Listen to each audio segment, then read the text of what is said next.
গোৱালপাৰা জিলাৰ পাইকানত অবৈধ দখল উচ্ছেদৰ সময়ত হোৱা হিংসাত্মক পৰিস্থিতি দুৰ্ভাগ্যজনক। হিংসা প্ৰতিহিংসা এৰাই চলিবলৈ সদৌ অসম ছাত্ৰ সন্থাই সকলোৰে প্ৰতি আহ্বান জনাইছো।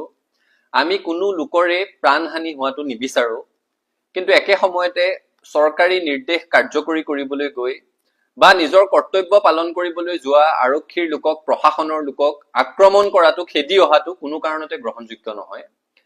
যোৱা কিছুদিন ধৰি অসমত উচ্ছেদ চলি আছে। উচ্ছেদ সন্দৰ্ভত সদৌ অসম ছাত্ৰ সন্থাৰ স্পষ্ট দৃষ্টিভংগী আছে। সদৌ অসম ছাত্ৰ সন্থাই দীৰ্ঘদিন ধৰি কৈ আহিছো যে অসমৰ সংৰক্ষিত বনাঞ্চল, সত্ৰৰ মাটি বা আন চৰকাৰী ভূমিত সন্দেহযুক্ত বাংলাদেশীয়ে অবাধ বেদখল চলাইছে আৰু তেনে বেদখল উচ্ছেদ হ'ব লাগিব।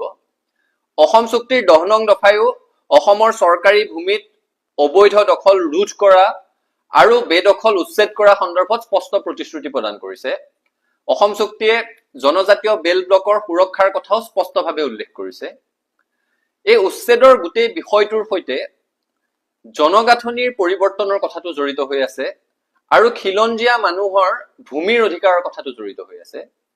যিসকল বৈধ ভাৰতীয় নাগৰিক ভূমিহীন, তেওঁলোকে চৰকাৰী নীতিৰ আধাৰত নিৰ্দিষ্ট পৰিমাণৰ ভূমি পাব লাগিব, কিন্তু ভূমিহীন হল বুলিয়ে য'তেই মন যায়, যিমান মন যায় সিমান ভূমি দখল কৰিব নোৱাৰিব কোনো কাৰণত। আৰু সেইকাৰণে চৰকাৰলৈ ছাত্ৰ সন্থাৰ স্পষ্ট দাবী যে এই উচ্ছেদৰ কথাটোৰ লগত বা ভূমিৰ কথাটোৰ লগত এটাটো জনগাঁথনিৰ পৰিৱৰ্তনৰ কথাটো জড়িত হৈ আছে, দ্বিতীয়তে খিলঞ্জীয়া মানুহৰ ৰাজনৈতিক অধিকাৰৰ কথাটো জড়িত হৈ আছে। গতিকে যিসকল বৈধ ভাৰতীয় নাগৰিক ভূমিহীন, তেওঁলোক মূলতঃ যিখন জিলাৰ বাসিন্দা, চৰকাৰলৈ আমি দাবী জনাইছো যে তেওঁলোকক সেইখন জিলাৰে চৰকাৰী মাটিত পুনৰ সংস্থাপনৰ ব্যৱস্থা কৰিব লাগে। কোনো কাৰণত বেলেগ জিলালৈ আনি পুনৰ সংস্থাপন কৰাৰ ব্যৱস্থা কৰিব নালাগে। কাৰণ আমি নিবিচাৰো যে ভূমিহীনৰ পুনৰ সংস্থাপনৰ নামত ভৱিষ্যতে অসমৰ কোনো জিলাৰ পুনৰ জনগাঁথনি পৰিৱৰ্তন হওক বা কোনো সমষ্টিত জনপ্ৰতিনিধি নিৰ্বাচনৰ অধিকাৰটো খিলঞ্জীয়া মানুহৰ হাতৰ পৰা ওলাই গৈ ভূমিহীনৰ নামত পুনৰ সংস্থাপন লবলৈ অহা এইসকল লোকৰ হাতলৈ গুচি যাওক, সেইটো ছাত্ৰ সন্থাই নিবিচাৰো।